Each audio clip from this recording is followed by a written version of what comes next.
Bapak Ibu, saudara-saudari yang dikasihi Tuhan, kembali kita bertemu di dalam pengajaran, yaitu di dalam Maranatha Bible Study, dengan kita akan dengar pengajaran tentang kecerdasan emosional. Mari sama-sama sebelum kita mendengarkan, bila kita siapkan hati kita dan sebelumnya kita datang kepada Tuhan, kita katakan pujian ini dengan rasa syukur kita kepada Tuhan. Terima kasih Tuhan, terima kasih. Kau baik bagi setiap kami. Terima kasih Tuhan. Terutama di dalam hidup ini, meninggikan nama Yesus. Yang terutama di dalam hidup ini, memuliakan namanya.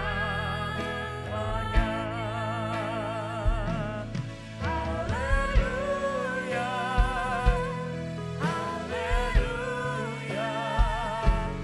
saya mencintai Yesus. Haleluya, haleluya, saya mencintai Yesus. Katakan kepada Tuhan Yesus. Yang terutama di dalam hidup ini, meninggikan nama Yesus. Yang terutama di dalam hidup ini, memuliakan namanya. Haleluya, haleluya, saya mencintai Yesus.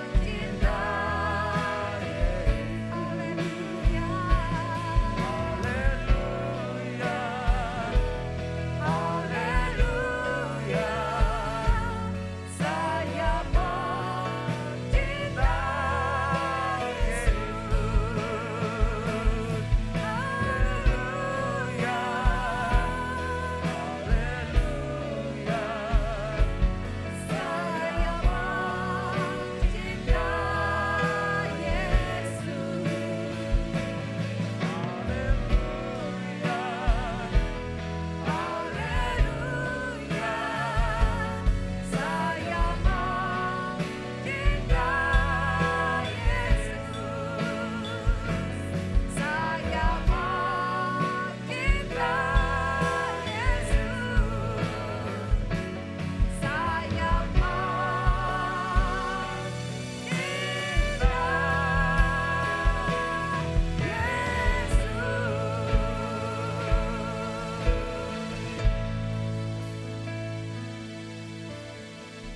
Salam saudara sekalian, kita jumpa lagi. Kami senang jumpa dengan saudara, dan kami percaya saudara dan kita semua sedang menjalankan secara pelan-pelan dan tentunya dengan bertahap dan proses untuk melakukan kecerdasan emosi.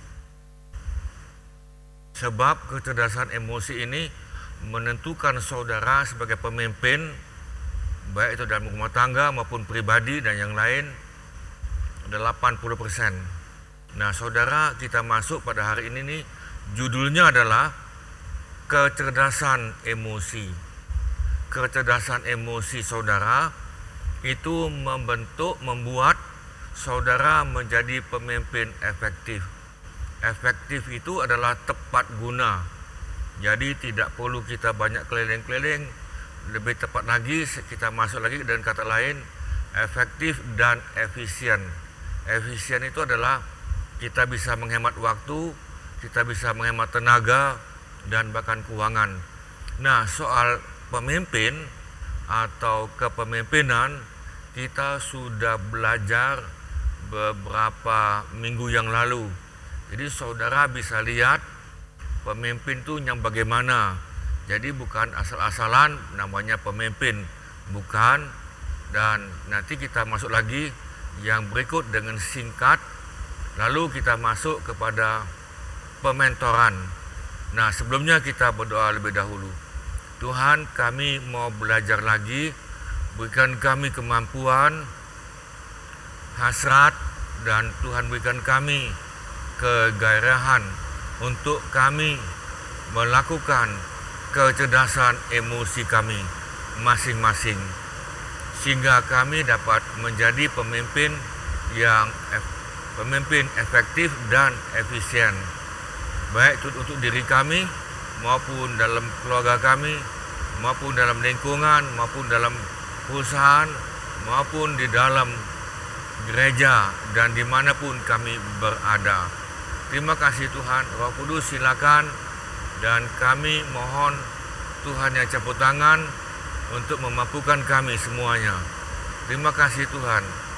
Dalam nama Tuhan Yesus kami mohonkan. Amin. Nah, amin saudara sekalian. Kita masuk kepada kecerdasan emosi, membentuk pemimpin efektif dan efisien. Nah, kita masuk lagi di sini. Kecerdasan emosional atau emotional intelligence itu merupakan soft skill. Memang kita sudah singgung tentang soft skill.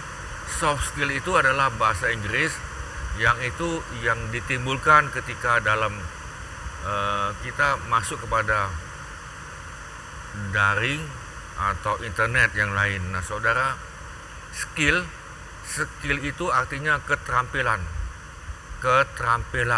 Soft itu lunak. Jadi saudara dilahirkan, saya dilahirkan itu mempunyai soft skill. Semua kita mempunyai keterampilan lunak. Nah, keterampilan lunak ini saudara bisa tingkatkan, bisa. Ya kan, bisa. Nah, di samping itu kita mempunyai masing-masing itu hard skill, keterampilan keterampilan keras. Nah, itu tidak bisa diubah. Itu agak sulit diubah, tetapi itu pun kalau saudara sadar dan mau mengelola diri kita masing-masing, dan itu ada 4 kemampuan saudara yang sudah kita belajar, itu bisa walaupun pelan. Nah, tetapi kita lebih tepat adalah kita mengelola soft skill saudara dan saya. Nah, soft skill ini yang sudah dimiliki oleh setiap orang. Tadi saya sudah katakan kita memiliki soft skill semuanya, tidak ada kecuali, ya kan, termasuk seorang pemimpin. Seorang pemimpin pun itu ada soft skill. Nah, lalu kita masuk lagi di sini, saudara, kecerdasan emosional bukanlah sebuah anugerah, bukan bagi seseorang sejak lahir, tetapi merupakan sebuah soft skill yang terus menerus dilatih. Jadi saudara begini, saudara, kita sejak lahir sudah mempunyai soft skill, sudah ada. Nah, soft skill ini saudara kita bisa tingkatkan, bisa nih, asal saudara latih. Pelatihan, contoh, saudara mempunyai temperamen atau emosi tidak stabil, ya kan, marah, ya kan, ganas tiba-tiba ini. Nah, itu sudah menjadi hard skill saudara, tetapi saudara kita mempunyai soft skill. Temperamen saudara dan saya juga sama, ya kan, kita emosi tidak stabil, ya kan, berangasan. Contoh kan seperti yang kita lihat Musa itu garang, ganas, emosional, dan bahkan dia kalau marah dia bunuh orang. Demikian juga dengan Raja Daud. Tetapi kalau saudara lihat mereka juga sudah diubah. Demikian juga dengan Rasul Paulus, semuanya bisa diubah. Nah, jadi saudara sekalian, kita bisa diubah. Nah, waktu kita diubah, nah itulah dikatakan dalam Kolose, Efesus, Filipi, damai sejahtera Allah melampaui akal budi, melampaui akal sehat dan semuanya. Dan itu menguasai saudara, sehingga kita merasakan damai sejahtera di tengah-tengah masalah. Nah, tentunya tidak segampang itu kan. Nah, ini mesti dilatih. Jadi saudara, kita latih, kita belajar, kita semuanya belajar, dan itu dilatih. Nah, kita masuk menjadi pemimpin, tentunya harus melatih soft skill. Saudara, kita menjadi pemimpin yang level bawah dulu, ya kan, dalam rumah tangga, ya kan, bagaimana saudara bisa melatih, kemudian pelan-pelan di sekolah, demikian pelan-pelan itu waktu kita kuliah, kemudian waktu kita kerja, waktu kita dalam gereja juga sama. Ini pelan-pelan, dia kan. Nah, ini tadi. Nah, harus, ini saya katakan tadi, ini ada kata harus. Jadi saudara tidak bisa, oh saya beginilah, tidak bisa. Saudara, kita harus melatih diri untuk memahami diri sendiri. Dilatih saudara. Saudara untuk memahami kesadaran diri kita sendiri. Lalu kita coba mengelola, memanage diri kita sendiri. Belajar, ini semuanya belajar nih. Demikian juga dengan pergaulan, ya kan, pergaulan, ya kan. Nah, saudara, saya mencontoh, saya dalam pergaulan dulu ini nih tidak bisa bergaul dengan asal-asalan, tidak bisa. Jadi saya itu mempunyai keangkuhan, mempunyai kesombongan. Tetapi saya sadar bahwa ini tidak benar ini. Saya sadar saya tidak benar. Kemudian di dalam lingkungan dengan kawan-kawan tadi itu, saya selalu ngomong kasar itu. Ngomong kasar dan ngancam lagi. Kalau kamu tidak suka, nah tadi ini kan, ngancam. Saya sadar ini. Saya sadar tidak mungkin saya dari muda sampai ketua model itu, tidak bisa. Saya sadar, lalu mengelola. Nah, ini tentunya dengan Roh Kudus dan firman Tuhan. Dan untuk memberikan bermanfaat bagi orang lain. Jadi akhirnya saya sadar, saya ini ada di dalam sebuah keluarga, saya mesti menjadi berkat dalam keluarga yang saya bina. Menjadi berkat bagi istri, bagi anak, kemudian bagi mertua, bagi ipar, bagi yang lain, kakek dan nenek ini. Jadi saudara, saya coba belajar ini. Nah, sehingga pada akhirnya mertua saya itu ngomong itu, bahwa dia yang paling sayangi adalah menantunya, namanya saya. Saya juga bingung ini kan. Dia bilang dia lebih sayang saya daripada anak kandungnya tadi. Nah, ini tadi itu diantar tadi. Nah, di sini tentunya kita ada menerapkan kepedulian, menerapkan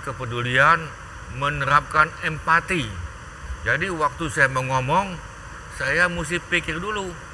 Kalau saya ngomong ini kepada mertua dan yang lain, demikian juga dalam kantor saya kan kerja waktu itu.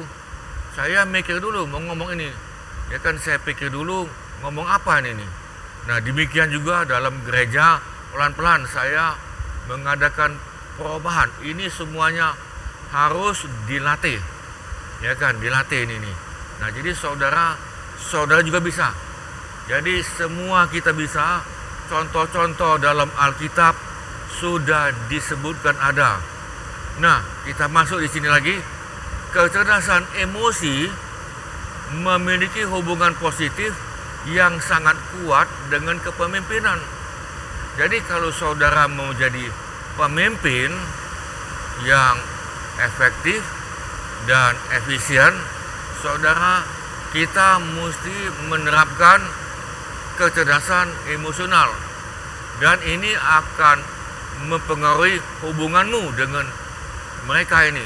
Karena kita diciptakan oleh Tuhan tidak hidup sendirian. Kita diciptakan oleh Tuhan untuk saling tergantung sama satu yang lain. Saudara, kita diciptakan untuk saling terbergantungan. Saudara bergantung pada istrimu, pada suami, pada anak. Kemudian dalam kantor kita juga bergantung pada pimpinan dan juga yang sesama. Demikian juga dalam gereja. Saudara tidak bisa katakan, oh ini aku sendirian bisa. Nah, kita saling terpergantungan. Memang Tuhan ciptakan seperti itu. Bisa katakan amin. Nah, itu kita ini tidak bisa independen, bukan, kita dependent. Ya kan, kita saling bergantung satu dengan yang lain. Nah, itulah sering kita sebut dan kita dengar dalam gereja itu adalah keluarga. Ya kan, keluarga. Jadi kita ini keluarga Allah, keluarganya Tuhan. Nah, itu kalau dalam gereja. Tetapi kalau di luar gereja, dalam lingkungan di luar, kita pun memperluas kerajaan Allah. Kita memperluas kerajaan damai sejahtera itu kepada masyarakat yang lain. Nah, saudara, kecerdasan emosional memiliki peran yang sangat berarti terhadap kapasitas individu untuk bekerja sama. Teamwork. Ya kan, tadi saya sudah singgung, ketika saudara sadar, saudara punya empati, kalau mau ngomong itu kita hati-hati. Kalau kita ngomong, nyakit tidak hati orang itu. Kalau kita ngomong, orang itu bisa tersinggung enggak ini? Nah, saudara, kita tidak bisa asal ngomong, keplas-kepus, ngancam-ngancam lagi. Kalau kamu tidak setuju, nah tadi kan, aku cabut. Nah, saudara, itu bukan seorang pemimpin, itu bukan. Jadi saudara sadar dulu. Nah, kalau sudah sadar, ingat di sini adalah sadar dulu. Ketika saudara sadar, lalu saudara bisa membina hubungan satu dengan yang lain dengan lemah lembut. Contoh lagi seperti Musa. Ya kan, Musa itu saudara, dia dikhianati oleh pemimpin di bawah dia. Bagaimana dia juga mau dibunuh oleh pemimpin-pemimpin dia. Tetapi apakah Musa langsung bunuh seperti dulu? Dia hendak. Dia menjadi manusia yang paling lembut. Dan dia adalah manusia yang mempunyai iman yang teguh. Jadi kalau sudah mau mencari iman yang teguh, saudara jadikan Musa sebagai mentor. Dan nanti kita akan belajar di situ. Jadi kita bisa jadikan Musa itu sebagai mentor untuk iman yang kuat. Nah, saudara, kita bisa kerjasama. Itu namanya teamwork. Tapi saudara, kita harus naik lagi di atas teamwork. Yaitu apa itu? Kolaborasi. Atau dalam bahasa Inggris itu collaboration. Kita tidak perlu nunggu. Oh, ini bukan bagian saya. Ya kan, saya datang ke gereja tadi, bukan tugas saya nyambut tamu. Ya kan, ya sudah, dia duduk diam-diam. Nah, ya, tetapi kalau kita bisa teamwork sebagai kolaborasi, bukan tugas saudara, saudara sudah siap. Baik itu mungkin pakai dasi, mungkin ya kan, pakai batik ini kan, atau pakai jas mungkin ya kan. Saudara, jas itu bukan sebagai bos, bukan. Itu adalah jas kehambaan. Nah, jadi saudara, dia bisa sampai kepada kolaborasi secara efektif, mengelola stres. Dia bisa mengelola stres dirinya dan mengelola stres orang lain. Nah, disinilah yang dikatakan itu kepedulian. Kita mesti mempunyai kepedulian, care. Jadi kita mesti ada kepedulian sesama kita. Jangan ke sesama saudara yang bukan anak Tuhan pun kita mesti adakan kepedulian. Jangan begini, oh ini bukan anggota gereja kami, itu anggota gereja lain. Oh enggak, kita bantu, apanya kita bantu, tetapi bukan mereka mesti pindah, bukan. Sudah kita bantu, dibangun, nah sudah kamu kembalilah ke gereja kamu. Nah itu namanya kolaborasi.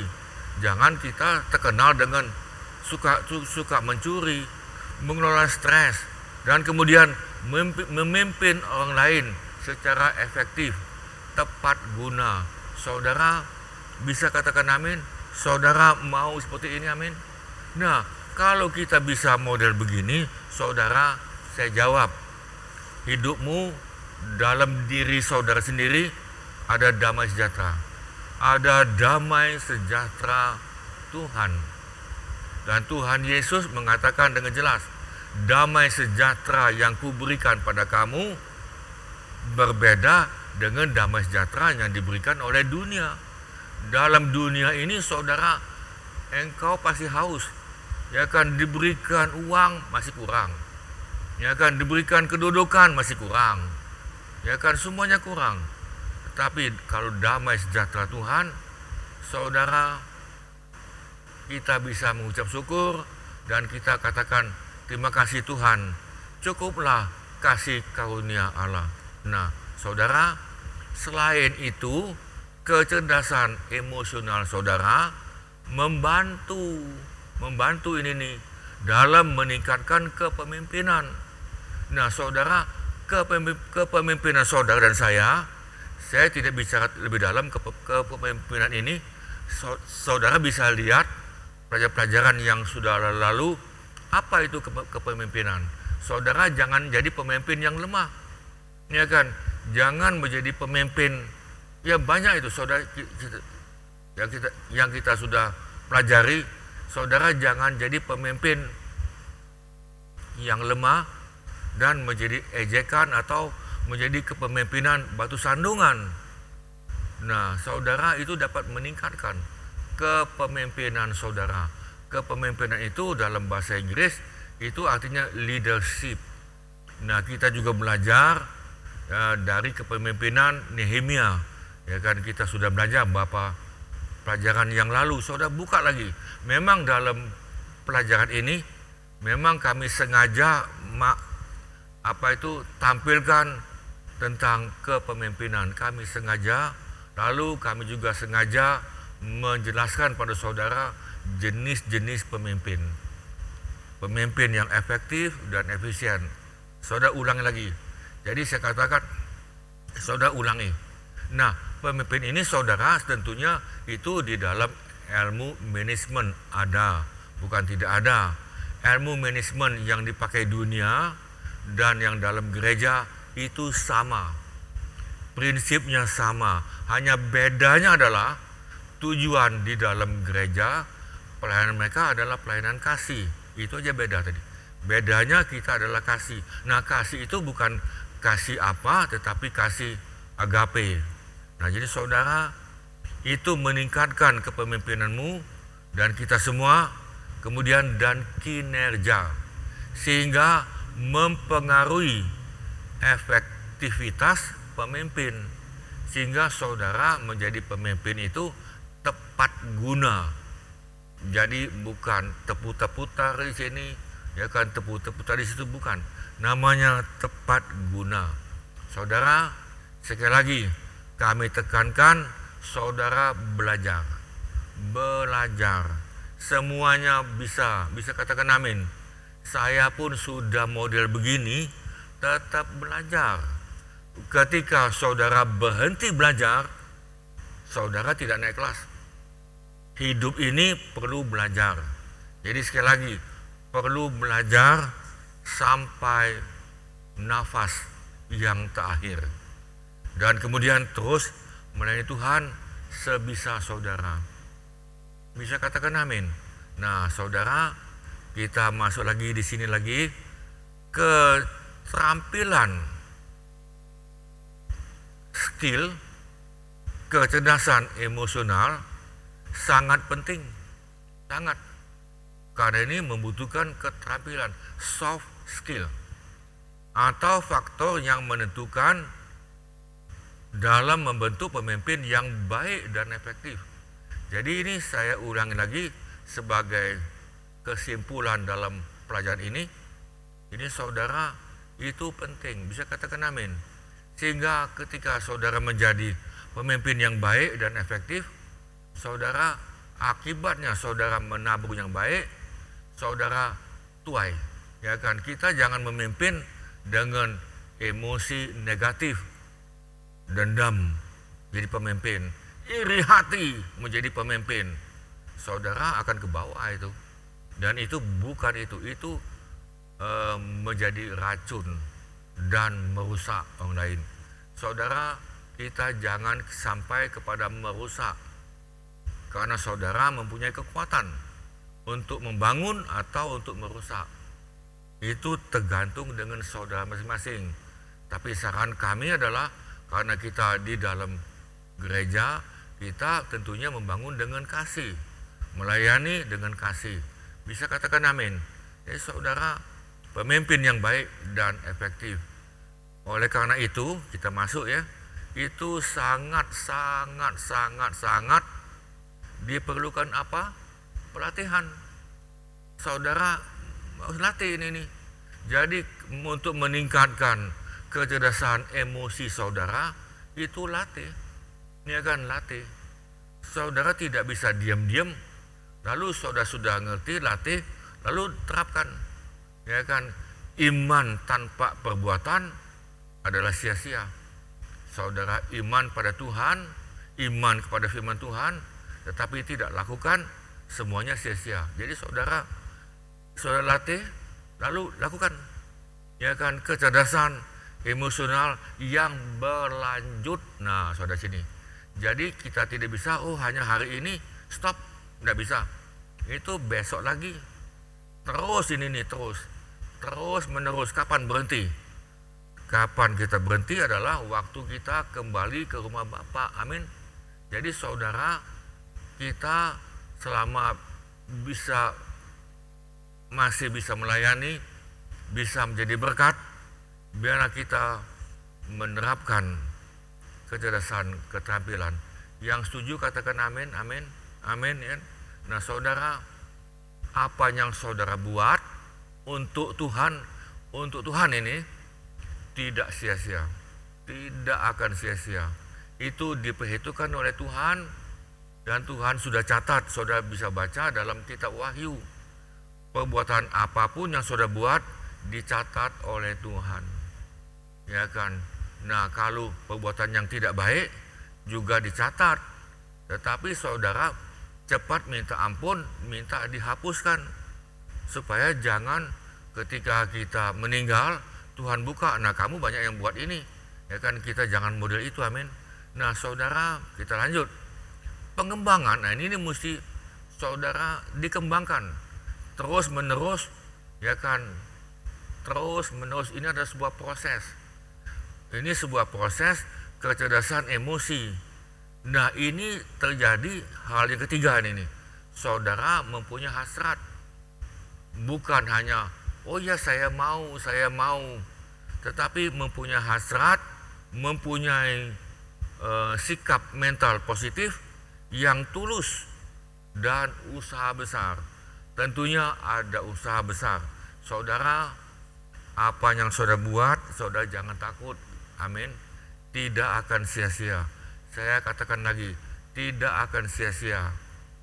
Sambil menantikan kedatangan Tuhan dalam Ibrani, biarlah kita semakin giat dalam pertemuan, dalam ibadah.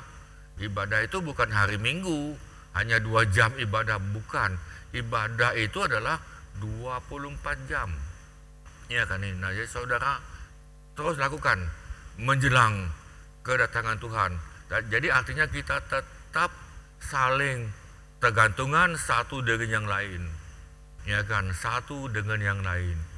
Kami membutuhkan saudara, saudara butuh kami. Lalu kita kerjasama. di samping kerjasama, kita tingkatkan menjadi kolaborasi. Jadi saudara, kita lagi mengadakan pembangunan gedung gereja. Nah saudara sama-sama ya kan kolaborasi. Saudara mampu memberikan sumbangan 50.000 sebulan, kirim, enggak apa-apa, 50.000 ya kan. Saudaranya mampu 100.000 ya 100.000 ini kan. Nah kalau kita rame-rame model itu ya kan, dana kan pasti terkumpul. Nah, jadi saudara, itu namanya kolaborasi, karena kita adalah saling bergantung satu yang lain. Saudara mampu memberikan 1 juta, 1 juta. Bulan depan 500.000 ya tidak jadi masalah. Ya kan ini. Ya kan, atau saudara mau memberikan lebih daripada itu.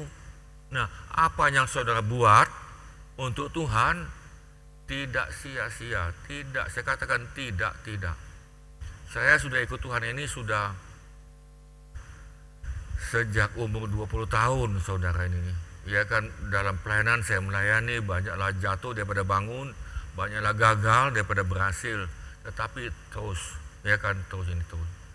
Itu tidak sia-sia. Ya kan, saya jawab tidak sia-sia, dan Tuhan tidak pernah berhutang. Semakin dalam Amsal mengatakan, semakin kita banyak memberi untuk Tuhan, saudara semakin kaya. Ada yang menghemat, dia hemat, luar biasa hemat. Aduh, hemat ini, tekan ini. Hidupnya selalu berkekurangan. Kekurangan dia, ya kan. Nah saudara, seharusnya milik Tuhan, dia berikan, dia tidak memberi. Nah saudara, hidupnya semakin kekurangan. Nah saudara, Tuhan tidak inginkan saudara hidup miskin, tidak inginkan itu.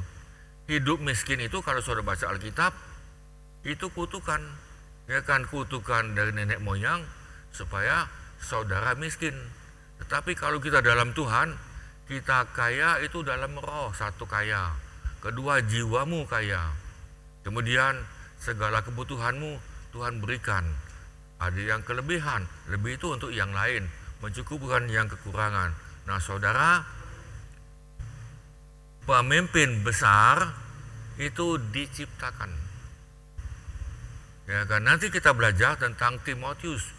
Ya kan, bagaimana Timotius itu dipimpin oleh Rasul Paulus. Demikian juga dengan Yosua. Ya kan, saudara perhatikan dalam Yosua kan, Yosua sama Kaleb, bagaimana dia diciptakan melalui Musa sehingga dia jadi pemimpin. Demikian juga dengan Gideon dan yang lain-lain ini saudara.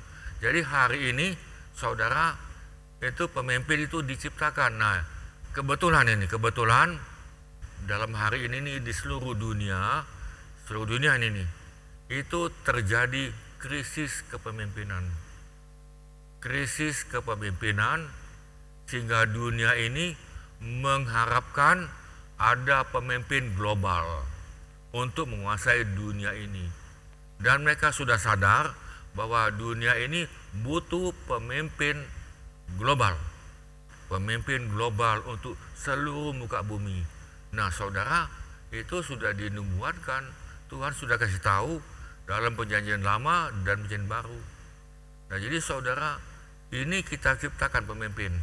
Ciptakan itu dari anak-anak, dari sekolah minggu diciptakan, dari SMP, ya kan, SMA, kuliah dan yang lain, itu diciptakan. Bisa katakan amin.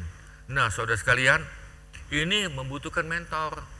Ya kan, tidak bisa dia langsung, oh aku jadi pemimpin, gak ada mentor, tidak.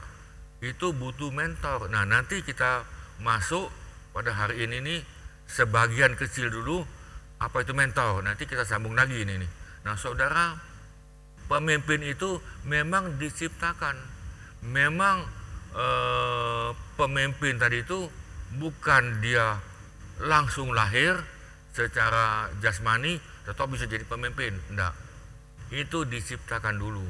Saudara bisa lihat dalam Abraham, yang mentor itu Tuhan.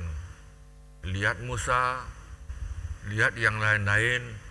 Nanti kita masuk kepada Timotius, ya kan, itu diciptakan. Memang secara lahiriah ada benih pemimpin, betul itu ada itu. Jadi saudara sekalian, pemimpin itu diciptakan. Maukah saudara menciptakan pemimpin?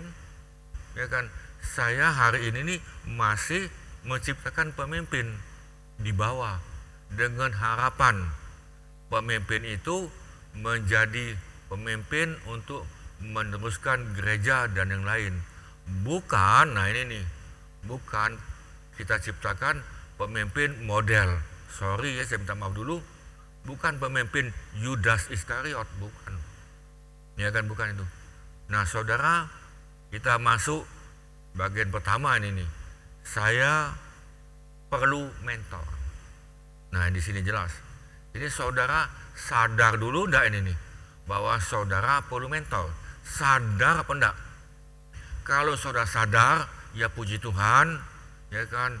Kalau enggak sadar, saudara akan terus menerus jalan sendirian. Saudara, Alkitab sudah jelas mengatakan manusia itu seperti domba. Domba itu sekali dia jalan, dia makan sini makan situ rumput, dia jalan, bisa dia kembali ke kandangnya? Tidak bisa. Domba sekali jalan tidak bisa kembali ke kandangnya, dia tidak tahu. Nah beda dengan kucing. Kucing jalan ke sana, jalan ke sini kan. Demikian juga dengan anjing kan, jalan sini, jalan situ.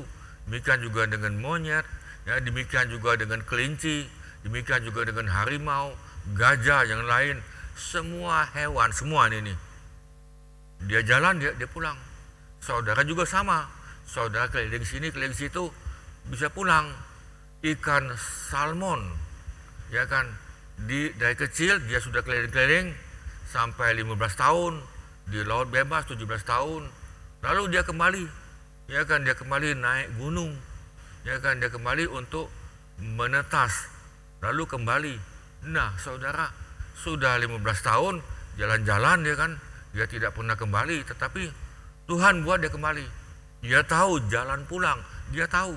Nah untuk domba, tidak tahu dia tidak tahu itu, ya kan, dia tidak tahu bahwa kakinya digigit oleh serigala, dia tidak tahu, ya kan. Kemudian buntutnya ditarik oleh singa, dia juga diterkam oleh harimau, dia tidak tahu itu, dia diam aja, ya kan. Ngelawan juga tidak ngelawan, dia tidak ngelawan. Nah Alkitab sudah katakan kamu sesat seperti domba. Manusia ini nih, saudara punya otak, ya kan, punya kepintaran.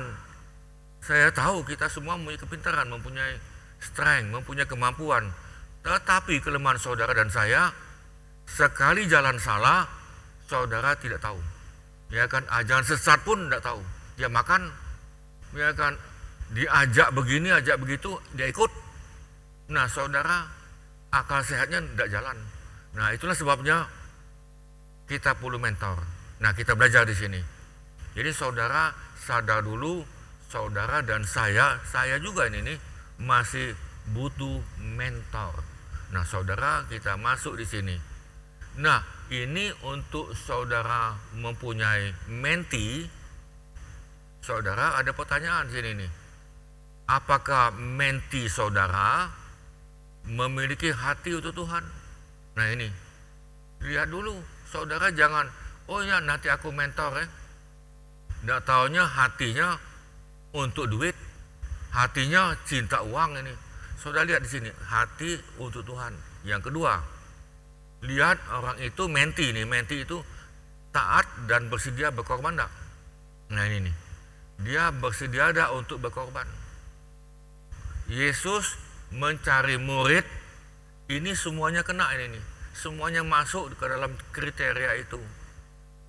Tetapi untuk orang Farisi, ahli kitab, kalau hari ini nih boleh katakan S1, S2, S3, tamatan STT, tetapi apakah hatinya untuk Tuhan? Apakah mereka taat dan bersedia berkorban?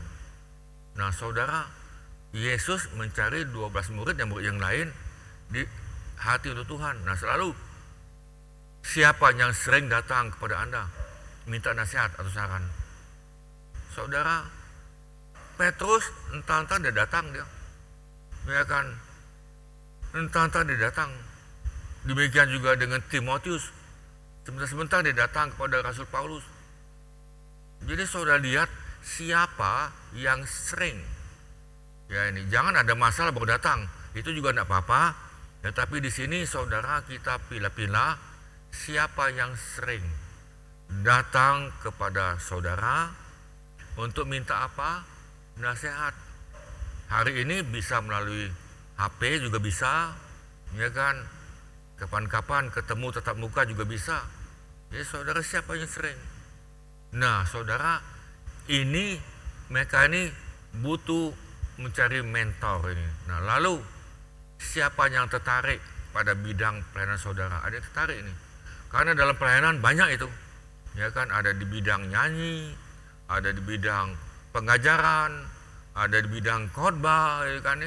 Ada di bidang misi, ada di bidang misionaris. Jadi saudara kemana? Ini kan ini. Nah saudara, apakah ada yang tertarik pada bidang pelayanan saudara? Nah tentunya kita semua mempunyai bidang berbeda-beda. Tidak ada yang semuanya dimiliki, tidak ada. Jadi secara garis besar, kalau sudah lihat dalam Efesus ada 5 jabatan: rasul, nabi, ya kan, guru, pengajar, penginjil. Ada 5 bidang ini. Nah itu secara dasar. Siapa yang berada dalam siapa yang berada dalam lingkaran pengaruh saudara. Jadi orang ini bisa tidak diubah. Ya kan, kalau dia tidak mau diubah, ya kan, ada Alkitab itu mengatakan dia pengen diajari namun tidak mengerti, tetap tidak mau mengerti. Saudara paling gampang itu Yudas Iskariot. Diajari tapi tidak mengerti. Ya kan, dan dia tidak mau mengerti. Beda yang 11 itu. Ya kan, saudara. Nah, jadi inilah secara dasar siapa yang menjadi menti saudara. Sudah jelas, amin. Nah, lalu kita masuk lagi di sini. Kita menyadari, nah ini kalau saudara sadar. Kalau saudara sadar bahwa kita memerlukan seorang mentor. Seorang mentor itu mempunyai bidang masing-masing. Saudara boleh punya mentor 5, boleh mempunyai mentor 10 juga boleh. Nanti kita akan belajar lebih dalam ini. Ya kan, mentor saudara tidak perlu 1. Ya kan, perlu banyak, tidak jadi masalah. Lalu saudara tanya lagi, apakah sering tidak tahu mendapatkan mentor dari mana? Saudara pengen mencari mentor ini, tapi bingung dari mana ya kan, di mana dengan siapa Nah saudara, kita masuk di sini. Saudara, ada beberapa garis besar. Saudara tidak usah bingung dari mana untuk saudara mendapatkan mentor. Nah, tidak usah bingung. Nah, kita masuk saudara perhatikan pelajaran ini, saudara terima, lalu terapkan dengan hasrat yang terus menerus sehingga saudara semakin cerdas. Nah, kita lihat di sini dulu ya. Nah, ini seorang pemimpin saudara juga bisa. Itu kita memerlukan, saya dengan cepat nanti kita sambung minggu depan. Saudara mentor di atasmu, mentor di atas, ya kan. Saudara juga perlu mentor dari organisasi lain. Kami di sini itu saya minta mentor dari gereja, bukan sidang Jemaat Allah, tetapi di bidang apa? Nah, di sini lagi saya minta di mentor itu di bidang sekolah minggu, kaum pria, wanita, yang lain-lain. Nah, tapi kami tidak minta pengajaran kita dengan mereka itu ada yang perbedaan, walaupun sedikit. Tapi kami tidak minta dimentor di bidang pengajaran, tidak. Ini kan karena kita dalam GSCI ini di seluruh dunia global sudah mempunyai 16 pengajaran, 16 yang sudah baku dan 11 pengakuan iman. Nah, saudara bisa minta mentor di bawah. Ya kan? Saya sebagai pemimpin, saya perlu mentor yang di bawah saya. Bisa itu, saya minta. Saudara tidak usah malu kok ini nih. Kemudian saudara juga bisa minta rekan, mentor lagi kan di bawah ini nih, di bawah saudara. Mentor berbeda organisasi. Jadi saudara waktu beda organisasi, kita mesti pilah-pilah dulu mungkin dia ini di bidang musik ini kan, dia minta di mentor. Nah dulu ada yang minta di mentor dengan kami, Pak bisa gak saya di mentor untuk melatih penari? Boleh, saya bilang tadi kami akan kirim. Lalu kami kirim, ya kan. Lalu dia tanya bayaran berapa? Enggak, kami ngajari dengan gratis. Ada lagi gajah lain, Pak bisa gak diajari kami untuk main drum? Lalu band, karena gajah kami itu belum ada band, ya kan, boleh kami kirim, ya kan, kami latih. Ya cukup itu kan, itu namanya mentor. Nah kita cukup dulu sampai di sini, kita sambung lagi minggu depan. Dan sebelumnya kita doa, Tuhan, kami sebetulnya dengan jujur dan menyadari kami semua membutuh mentor, seorang mentor, baik itu mentor di atas kami dan di bawah kami. Karena kami tidak bisa sendirian. Karena Tuhan ciptakan kami untuk saling tergantungan. Biar kami menyadari ini Tuhan. Dan yang kedua, kami bisa mengelola diri kami dan kami meningkatkan hubungan satu dari yang lain dan kami memperbaiki hubungan dimanapun kami berada. Terima kasih Tuhan. Memberkati biar kami semua mau melakukan kecerdasan emosional. Dan ini membutuhkan waktu dan membutuhkan proses. Mampukan kami semua untuk memperbaiki dan untuk berjalan dalam kecerdasan emosional. Kami sudah banyak salah, kami banyak gagal, tetapi kami mau naik kelas terus. Terima kasih Tuhan. Memberkati kami yang sudah ikuti dan kami lepaskan sukacita, damai sejahtera dan berkat daripada Bapa.